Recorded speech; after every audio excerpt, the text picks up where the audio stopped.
Hello everyone, welcome to another video presented to you by Veterinary Chronicles, and in this video we're going to be talking about the basics of veterinary medicine. We're going to be talking about the various planes that make up the body of an animal, the various planes on the body of an animal, and the directional terms used in veterinary anatomy to relate to structures located on the body of an animal.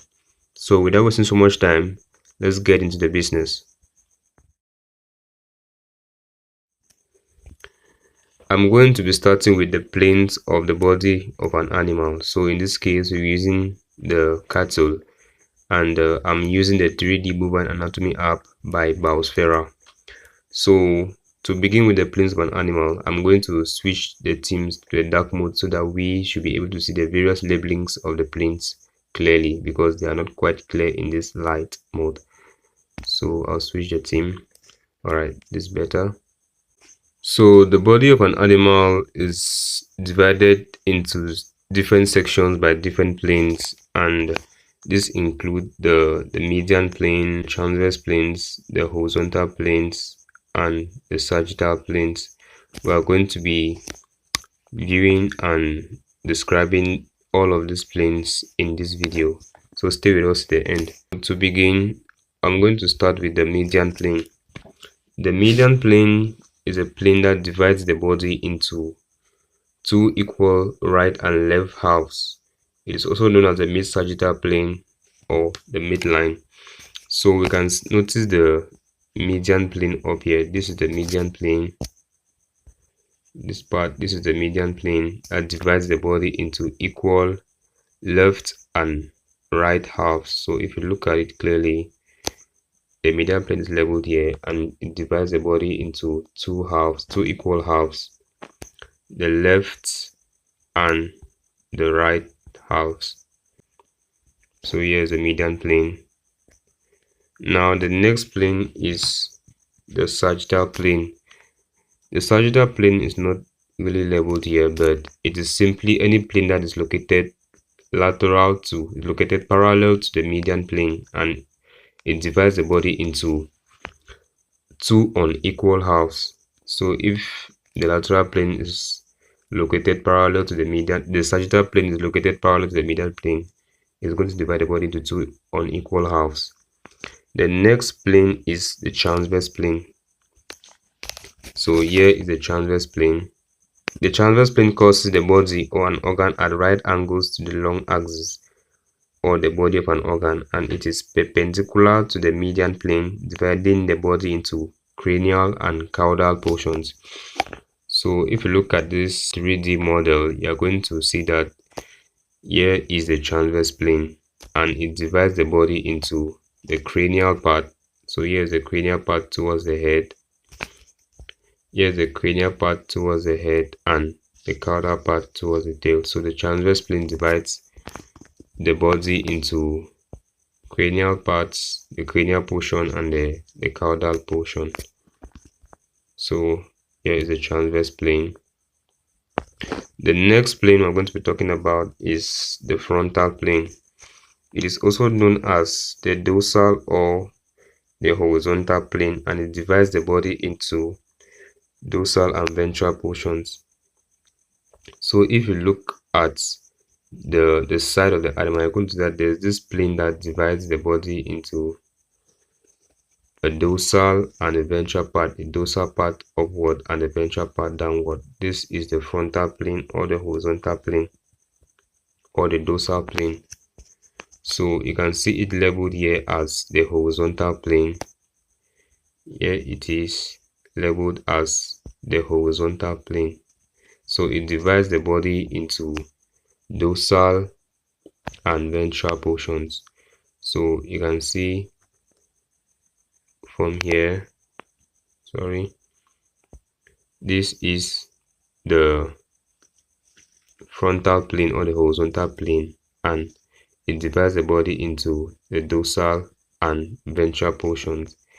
And I'm going to talk a little bit on some terms used to relate to the planes of the body. This include the lateral. Lateral means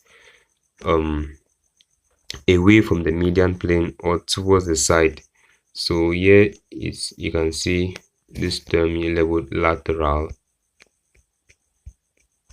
So lateral means away from the median plane. So here is a median plane that divides the body into two equal halves. So lateral means away from the median plane, away from the median plane, while medial means towards the median plane. So we have the median plane here. We have the median plane here. Good. So towards the median plane, it is described as medial, and away from the median plane, it is described as lateral. So any organ located along the median plane is termed as median, or any structure located along the median plane is termed as median. So median simply means in the median plane of the animal is termed as median. So I guess that's it about the planes of the body. So we are going to be moving to the directional terms used to relate to structures or organs on the body of an animal. Moving to the next part of this video, where we're talking about the directional terms used in veterinary anatomy to relate to structures or positions of organs or structures on the body of an animal. We are going to start with the cranial. Cranial simply means towards the head. Cranial simply means towards the head or towards the skull. So you can see on this 3D model, here is the direction of cranial. Cranial simply means, cranial simply means towards the head. You can notice the direction of this arrow towards the head. So this is cranial. And you can give an example of a descriptive term or a descriptive phrase that relates to cranial. For example, the forelimbs are cranial to the hind limbs, or the forelimbs are cranial to the tail. So looking at this 3D model, here is cranial. So here we have the forelimbs here and the hind limbs here.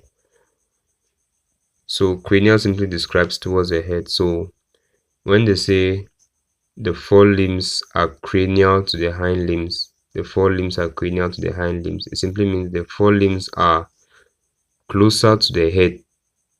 The forelimbs are closer to the head than the hind limbs, which are further away from the head. So cranial means towards the head. Now the next term is caudal. Caudal simply means towards the tail. Caudal simply means towards the tail. And you can see in this 3D model, here is the direction of caudal. Simply means towards the tail. You can notice the arrow pointing towards the tail. So example of a descriptive phrase or sentence includes the hind limbs are caudal to the forelimbs. So it simply means the hind limbs are located nearer towards the tail than the forelimbs. So the next descriptive term is dorsal.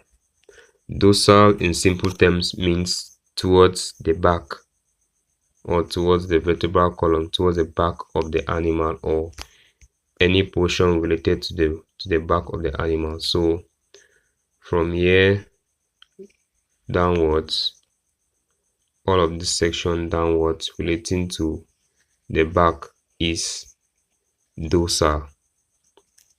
You can notice this arrow going up towards the side, towards the back. It is dorsal.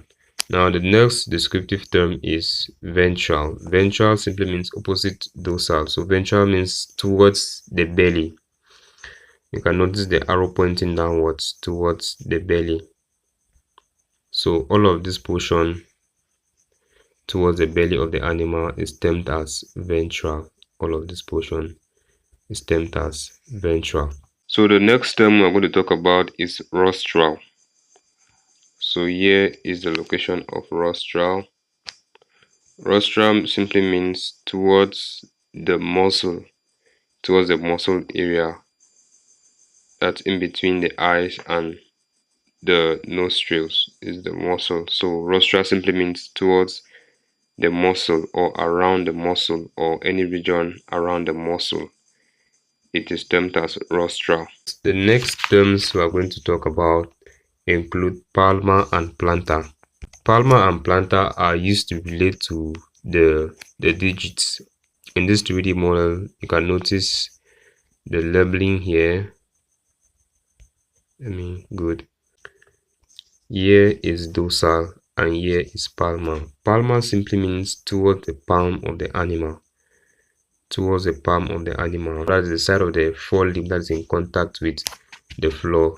It is palmar as located on this diagram, on this 3D model, sorry. So here is dorsal. The next term is plantar. Plantar is simply the palmar on the hind limb. So plantar is simply the palmar region on the hind limb. So you can see the plantar region here, which includes the region that is towards the sole of the foot.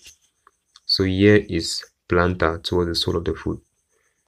So palmar is located on the forelimb and plantar is located on the hind limb. So the palmar is a portion of the forelimb that relates with the palms of humans, right?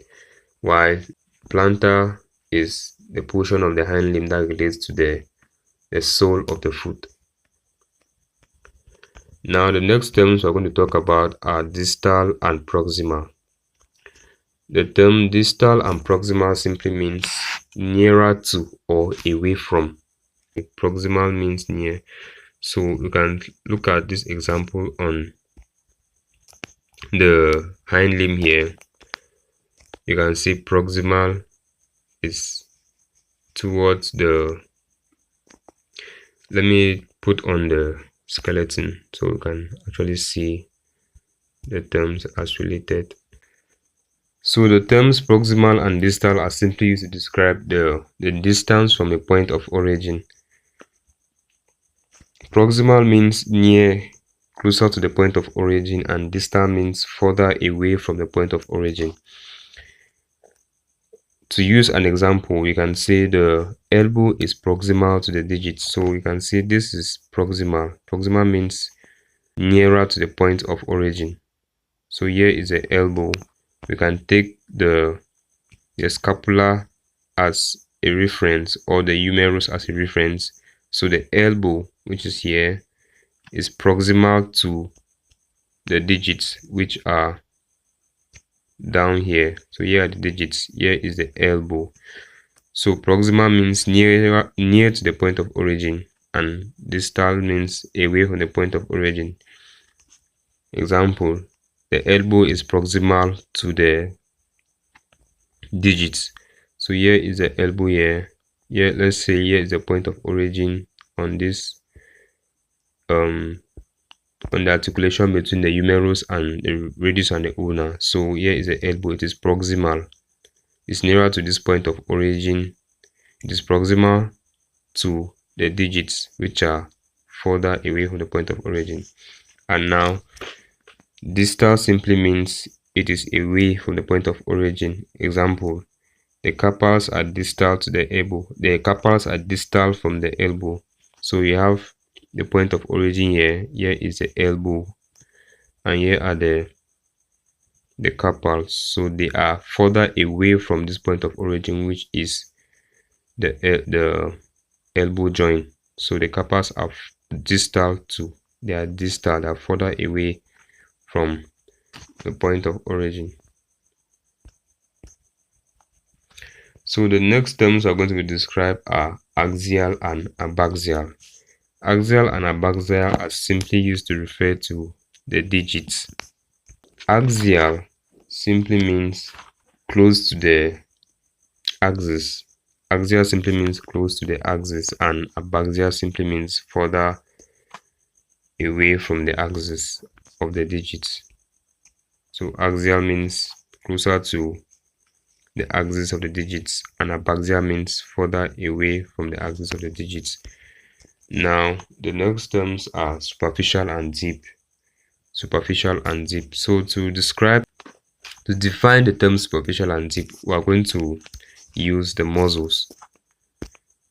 So I'm going to put on the muscular system. So here we have the muscles, and to describe the term superficial and deep, we are going to dissect some parts of the muscles. So for example, the term superficial and deep simply refer to the distance away from the surface. The distance away from the surface. So superficial in simple terms means nearer to the surface. Superficial in simple terms means nearer to the surface, and deep means further away from the surface. So for example, here is the latissimus dorsal muscle, and if we remove the latissimus dorsal muscle, we are going to notice the serratus ventralis muscle. So the latissimus dorsal muscle covers the serratus ventralis, so it is termed as superficial. While the serratus ventralis is further away from the surface. It is found under the latissimus dorsal muscle, so it is termed deep. So superficial simply means towards the surface, on top towards the surface, and deep simply means away from the surface. So examples include the latissimus dorsal muscle, which is superficial to the serratus ventralis muscle. The next descriptive terms are supra and infra. So a common example of the terms supra and infra can be described on the scapula. So supra simply means found above. While infra simply means found below. So example here is the supraspinous fossa and the infraspinous fossa of the scapula. So if we take a look at the scapula here we have the supraspinous fossa of the scapula here. We have the supraspinous fossa of the scapula here and the infraspinous fossa of the scapula here. So here is the scapula. We have the supraspinous fossa here and the infraspinous fossa. So supraspinous simply means found on top, like it is supra simply means it is found on top, while infra simply means it is found below. So on the scapula is divided into the supraspinous fossa and the infraspinous fossa by the scapular spine. So the scapular spine divides the scapula into the supraspinous fossa and the infraspinous fossa.